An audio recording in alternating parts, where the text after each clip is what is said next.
The quiet cul-de-sac in Maplewood, a sleepy suburban neighborhood, seemed like the last place trouble would find. Neatly trimmed hedges and white picket fences lined the streets, and porch lights glowed warmly as the sun dipped below the horizon. But inside the modest brick house at the end of the lane, Jack Simmons, a retired Marine in his 60s, knew better than to assume peace was permanent. Jack sat at his kitchen table, methodically disassembling his 9mm Beretta pistol. His weathered hands moved with the precision of someone who had performed this task countless times.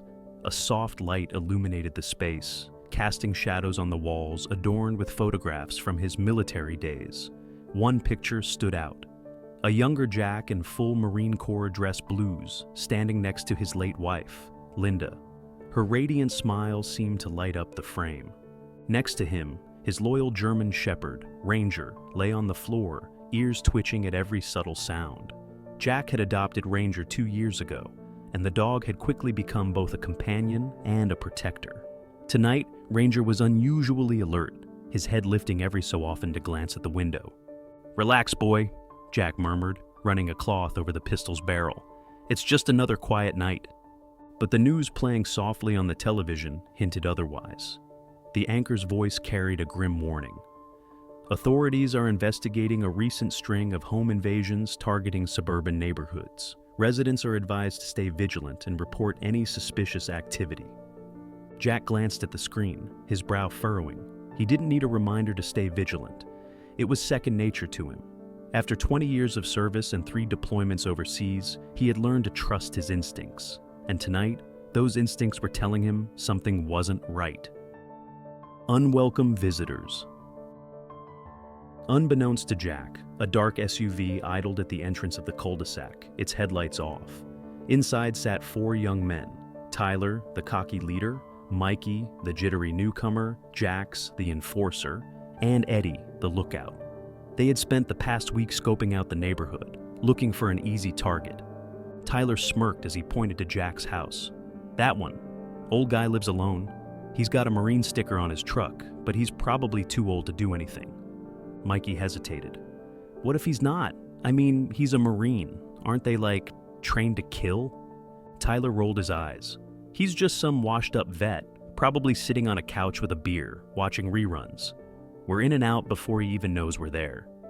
Jax cracked his knuckles. "Let's get this over with. I've got better things to do." The group exited the SUV, their movements quick and practiced. They slipped through the shadows, keeping to the perimeter of the houses as they approached Jack's property. The warning signs.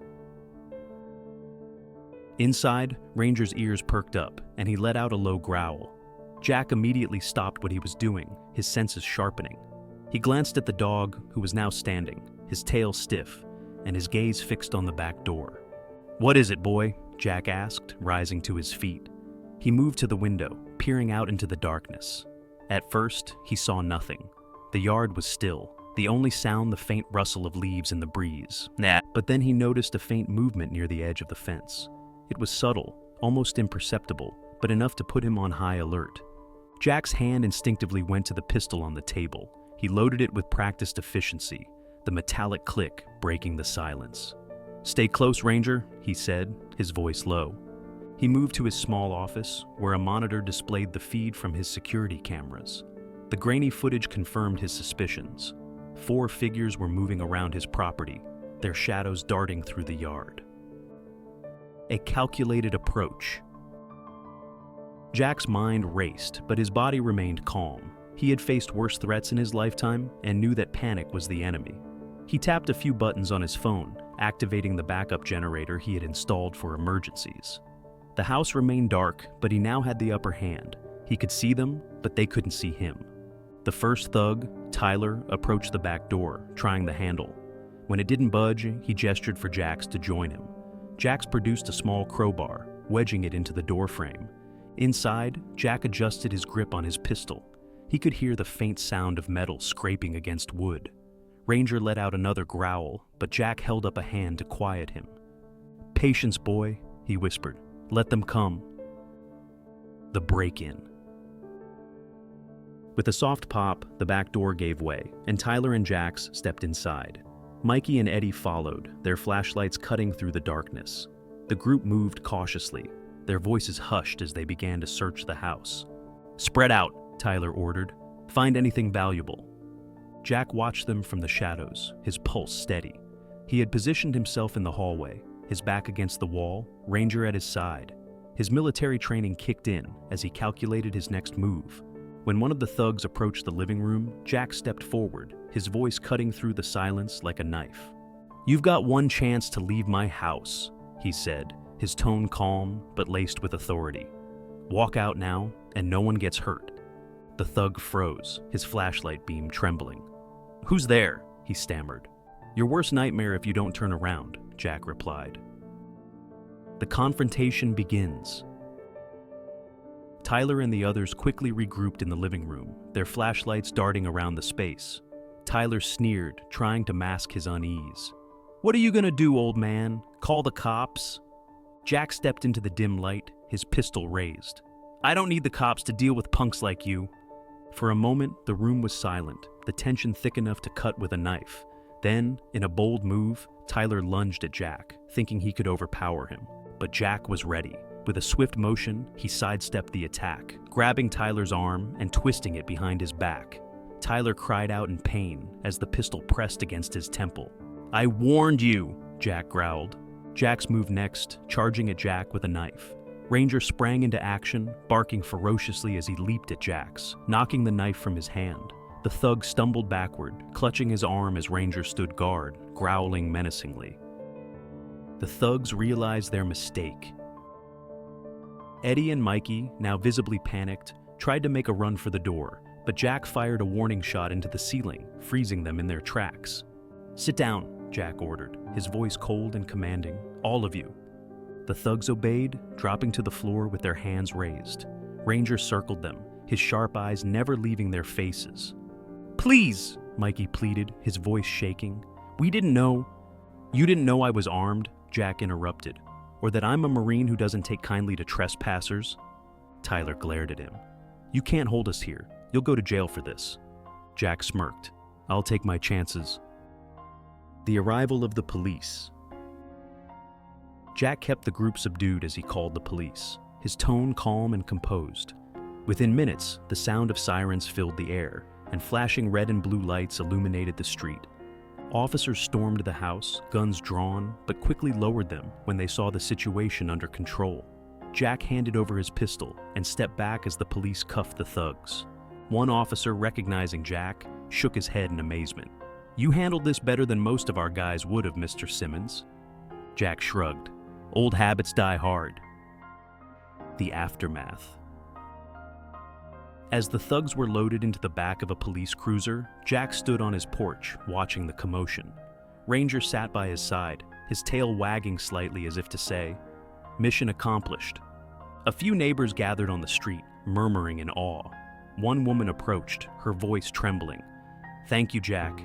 You protected all of us tonight." Jack nodded, his expression serious. "Just doing my duty." Foreshadowing the battle ahead. As the night grew quiet once more, Jack returned inside with Ranger, locking the door behind him. He knew this wasn't the end. The thugs might have connections, and they could come back for revenge. But Jack wasn't worried. He had faced worse enemies before, and he was ready for whatever came next. He sat back at the kitchen table, reassembling his pistol with a sense of calm determination. Ranger lay at his feet, watching him closely. "Let them try," Jack muttered, his eyes steely. "We'll be ready." And with that, the house fell silent once more, the faint hum of the television the only sound in the room. The glow of flashing police lights outside Jack Simmons' house painted the walls of his living room in red and blue streaks. Jack stood near the doorway, arms crossed, as the officers led the 4 handcuffed intruders out one by one. His German shepherd, Ranger, sat alert at his feet, growling low whenever one of the thugs glanced in their direction. The lead officer, Sergeant Morgan, approached Jack, his expression both impressed and cautious. "You handled this well, Mr. Simmons," Morgan said, flipping through his notebook. "But let's be clear. You took a big risk confronting them." Jack shrugged, his calm demeanor unchanged. "They broke into my home. I've faced worse threats than a few overconfident punks. Morgan nodded, gesturing toward the battered thugs being loaded into the patrol cars. Still, you might have made some enemies tonight. Guys like these don't take kindly to being humiliated. Jack's jaw tightened. Let them come back, he said evenly. I'll be ready. The officer hesitated but then nodded. We'll keep an eye out. If you notice anything suspicious, call us right away. As the police cars drove off and the street quieted, Jack finally allowed himself to relax. He patted Ranger on the head, his voice soft but firm. Good work tonight, buddy. The morning after. By dawn, news of the break-in had spread through the neighborhood. Jack, a known but private figure in the community, suddenly became the topic of whispered conversations. Neighbors knocked on his door to check on him, their expressions a mix of concern and awe. You're like a one-man army, joked Bill Harris, a retired firefighter from 2 houses down. Maybe you should give lessons. Jack chuckled politely but avoided engaging too much. He didn't mind the attention, but he had no interest in being the neighborhood hero. All he wanted was to get back to his quiet life. However, that proved difficult. Throughout the day, phone calls and visits from reporters started trickling in. Somehow, the story of his confrontation with the thugs had leaked. One particularly persistent journalist, Laura Grant, managed to catch him as he walked out to get his mail. Mr. Simmons, she called, hurrying up the driveway with a notepad in hand. I'm with the local paper. People are calling you a hero for what you did last night. Can I get a statement? Jack frowned, shaking his head. No statement. I just did what anyone would have done. That's not true, Laura pressed, her tone earnest. Most people wouldn't have been able to handle a situation like that. You're a retired Marine, right? Jack gave her a hard look. That's right, and I didn't do it for the attention. Before she could ask another question, Jack turned and went back inside, closing the door firmly behind him. He wasn't interested in becoming a public figure. He had dealt with enough drama for one lifetime. The thugs return. Despite Jack's desire for peace, trouble wasn't done with him. 3 nights later, he was sitting in his living room, polishing his shotgun, when Ranger's growl broke the silence. The dog was standing by the front window, his ears perked and his body tense. What is it, boy? Jack asked, setting the gun aside. He moved to the window and peered outside.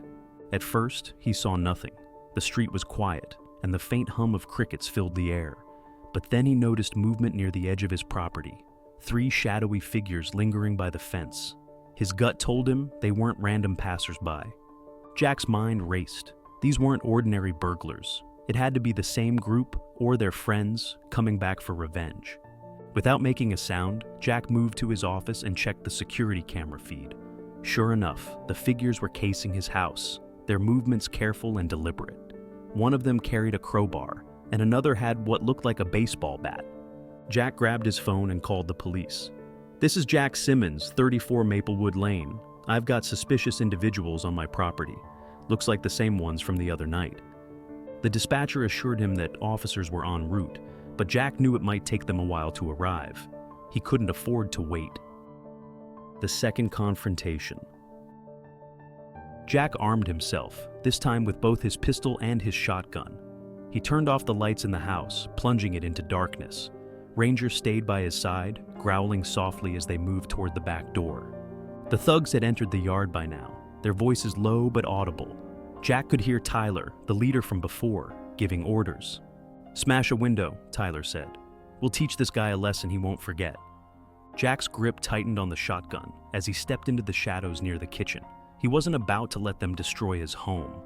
As one of the men approached the back window with the crowbar, Jack threw open the door and stepped onto the porch, his weapon aimed squarely at the intruder. "Drop it!" Jack barked, his voice cutting through the night like a whip. The man froze, the crowbar slipping from his hands.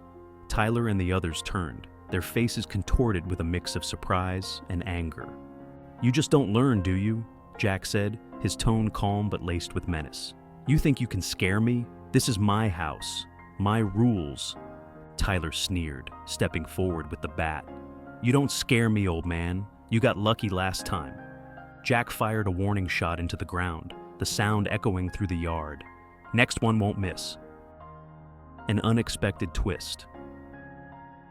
Before the confrontation could escalate further, the sound of police sirens filled the air. The thugs hesitated, their confidence wavering as the flashing lights approached. "Run!" Tyler shouted, but it was too late. The officers arrived quickly, surrounding the yard and arresting the intruders. This time, the police took the situation even more seriously. Sergeant Morgan pulled Jack aside after the scene was secured. "They're not just petty criminals," Morgan said grimly. "We've been tracking this group for months. They're tied to a string of robberies, and worse." Jack's expression hardened. "What's worse?" "Assaults, extortion. They're part of a small-time gang trying to make a name for themselves." Jack nodded, his suspicions confirmed. This wasn't just about his house, it was about sending a message. Heightened security. In the days that followed, Jack took extra precautions. He reinforced his doors and windows, installed additional security cameras, and trained Ranger to respond to specific commands. The police increased their patrols in the neighborhood, but Jack knew he couldn't rely solely on them. Meanwhile, the story gained traction in the local media. Despite his reluctance, Jack's actions were celebrated as heroic. Neighbors began stopping by more frequently, thanking him for standing up to the gang. Even Laura Grant, the persistent journalist, returned, this time with a more respectful approach. "Mr. Simmons," she said, "people need to hear your story. It's not just about what you did, it's about what it represents. Strength, resilience, community." Jack sighed, leaning against the porch railing. "I'm no hero," he said. "I just did what needed to be done." "But that's exactly why people look up to you," Laura replied. "You stood up when most people would have stayed silent." Jack considered her words, but didn't respond. He wasn't looking for fame. He just wanted to live in peace. The calm before the storm. For a while, things seemed to settle. The gang members were in custody, and the neighborhood returned to its usual quiet. Jack focused on his routines, finding solace in the familiarity of his daily life. But deep down, he couldn't shake the feeling that it wasn't over. He had faced enemies before, both abroad and at home, and he knew they rarely gave up easily. Late one night, as he sat on the porch with Ranger at his feet, Jack gazed out at the darkened street. The air was still, but his instincts were sharp. "Let them try again," he muttered, his voice low. "I'll be ready." And with that, he leaned back in his chair, the weight of the night pressing heavily on his shoulders, but his resolve unshaken. The moon hung low in the sky, casting a pale glow over the quiet neighborhood. Jack Simmons sat in his living room, the soft hum of the television breaking the silence. Ranger rested at his feet, his head on his paws, but his eyes alert. Jack's instincts told him the peace wouldn't last long. The gang members arrested during the second break-in had been released on bail. Jack knew it wouldn't take them long to regroup, and this time, they would come back with a vengeance. A late-night intrusion. Around midnight, Ranger's ears perked up, and he let out a deep, menacing growl. Jack immediately reached for his pistol, which he kept on the coffee table. Moving to the window, he peered out into the darkness. At first, he saw nothing, but then he noticed subtle movements near the tree line, shadows shifting unnaturally. "They're back," Jack muttered under his breath. He activated the security system, ensuring all doors and windows were locked. The monitors in his office displayed multiple figures moving toward the house. This time, they weren't trying to be subtle. One of them carried a metal pipe, while another had what looked like a Molotov cocktail. Jack took a deep breath, his military training kicking in. He grabbed his shotgun from the closet and clipped a flashlight to the barrel. He wasn't just defending his home, he was defending his life. The attack begins. A loud crash shattered the quiet as one of the gang members smashed a patio chair through the sliding glass door. Ranger barked furiously, lunging toward the noise, but Jack held him back. "Not yet, boy," Jack said, his voice calm. "We'll handle this smart." The intruders entered the house, their voices low but aggressive. Jack could hear Tyler barking orders. "Find him!" Tyler growled. "We're not leaving until we teach this old man a lesson." Jack moved silently through the house, positioning himself near the staircase. From his vantage point, he could see two of the intruders rifling through his living room. Tyler stood near the broken glass door, scanning the area with a flashlight. Jack aimed his shotgun at the ceiling and fired a warning shot. The deafening blast made the intruders freeze. "Get out of my house!" Jack said, his voice echoing through the darkness. This is your last chance. Or what? Tyler shouted back, his bravado masking the fear in his voice. You think you're some kind of hero? Jack didn't respond. Instead, he moved to a new position, using the shadows to his advantage. Ranger followed closely, his growls low and menacing. A tactical advantage. One of the gang members, Jax, began creeping toward the hallway where Jack had last spoken. His flashlight beam bounced off the walls as he stepped cautiously. Jack waited until Jax was within range, then stepped out of the shadows, his shotgun leveled at the man's chest. "Drop it," Jack ordered. Jax's eyes widened, and he immediately raised his hands, the flashlight clattering to the floor. "Smart move," Jack said, gesturing for Jax to sit on the ground. He zip-tied the thug's hands behind his back, keeping his weapon trained on him. The commotion drew the attention of another intruder, who charged toward Jack with the metal pipe. Ranger intercepted him, leaping with ferocious speed and clamping his jaws onto the man's arm. The intruder screamed, dropping the weapon as Ranger pinned him to the ground. Jack secured the second man, glancing toward the living room where Tyler and another thug were regrouping. They realized their plan was falling apart. A desperate move. "I've had enough of this," Tyler shouted. He grabbed the Molotov cocktail from his bag and lit the fuse. "Let's see how tough you are when your house is on fire." Before he could throw it, Jack fired a precise shot, shattering the bottle in Tyler's hand. The liquid ignited, flames licking at Tyler's arm. He screamed in pain, dropping to the ground and rolling to extinguish the fire. The last thug tried to run, but Jack intercepted him near the front door. With one swift motion, he disarmed the man and forced him to the ground. "You're not going anywhere," Jack said, his voice cold. Police arrive again. The sound of approaching sirens filled the air, and Jack finally allowed himself to exhale. The chaos of the night had subsided, and all four intruders were either restrained or incapacitated. Ranger sat next to Jack, his tail wagging slightly as if to say, "We did it." The police stormed the house, their weapons drawn, but it quickly became clear that Jack had everything under control. Sergeant Morgan approached Jack, shaking his head in disbelief. "Mr. Simmons, I think you're doing our jobs better than we are." Jack gave a wry smile. "Just protecting what's mine." Morgan surveyed the scene, the shattered glass, the tied-up intruders, and the Molotov remnants. "This time, they're not getting out on bail. We've got enough to lock them up for a long time." As the officers led the gang members out, Tyler glared at Jack. "This isn't over," he spat. Jack stepped closer, his expression hard. "Yes, it is. You come near me or my house again, and I won't be so kind next time." Tyler looked away, his bravado crumbling. Aftermath and reflection. In the days following the incident, Jack became something of a local legend. News outlets picked up the story, dubbing him the Guardian of Maplewood. Neighbors stopped by to express their gratitude, some even bringing home-cooked meals and thank you notes. Despite the attention, Jack remained humble. He knew he hadn't acted out of heroism, but necessity.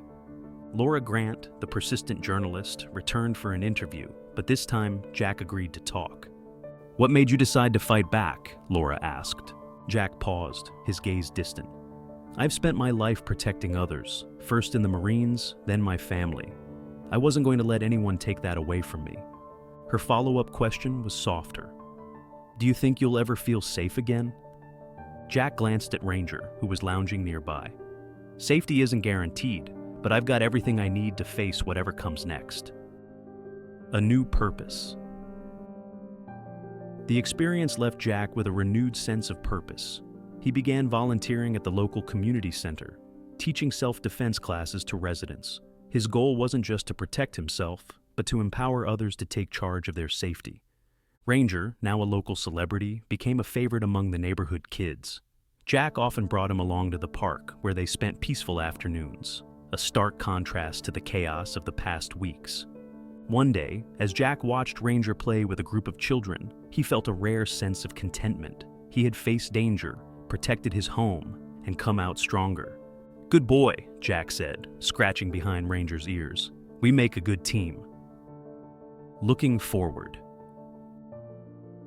Though Jack knew the battle with the gang was over, he remained vigilant. He upgraded his home security system, added motion-activated lights, and even reinforced his property lines. It wasn't paranoia, it was preparation. The incident had reminded him of an important lesson. Strength isn't just about physical power, it's about resilience, strategy, and the willingness to stand up for what matters. As the sun set over Maplewood, casting the neighborhood in a warm golden glow, Jack stood on his porch, sipping a cup of coffee. The quiet was no longer unsettling. It was earned. And if trouble ever came knocking again, Jack Simmons would be ready.